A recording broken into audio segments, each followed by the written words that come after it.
ভারতীয় হিন্দি চলচ্চিত্রে এক সময়ের পর্দা কাঁপানো জনপ্রিয় নায়িকা হলেন রানী মুখার্জি। এক দশক ধরে টানা অসংখ্য ব্লকবাস্টার ছবিতে অসাধারণ অভিনয় আর গ্ল্যামারাস লুক সবসময় দর্শকদের মন ছুঁয়েছে। হিন্দি সিনেমার প্রতিষ্ঠিত এই বাঙালি সুন্দরী নায়িকা রানী মুখার্জি হঠাৎ বিয়ে করে অনেকটাই দর্শকদের চোখের আড়ালে চলে যান। এরপর তার একমাত্র মেয়ে আদিরার জন্মের পর তো তিনি সংসার সামলাতেই ব্যস্ত। তবে সবকিছুর পর এই জনপ্রিয় নায়িকা সবসময় স্বভাবসুলভ, ভালো আচরণ আর বুদ্ধিদীপ্ত কথা বলার জন্য মিডিয়াতে প্রশংসিত হয়েছেন বহুবার। তিনি ভারতের বিখ্যাত মুখার্জি সম্রাট পরিবারে জন্মগ্রহণ করেন।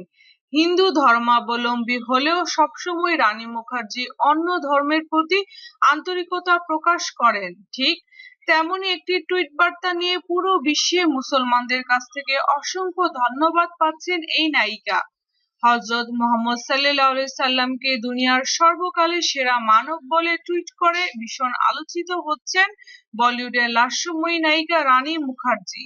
যদি আমাদের ভিডিওটি আপনাদের ভালো লেগে থাকে তাহলে অবশ্যই লাইক ও কমেন্টস করার জন্য অনুরোধ রইল। ধন্যবাদ।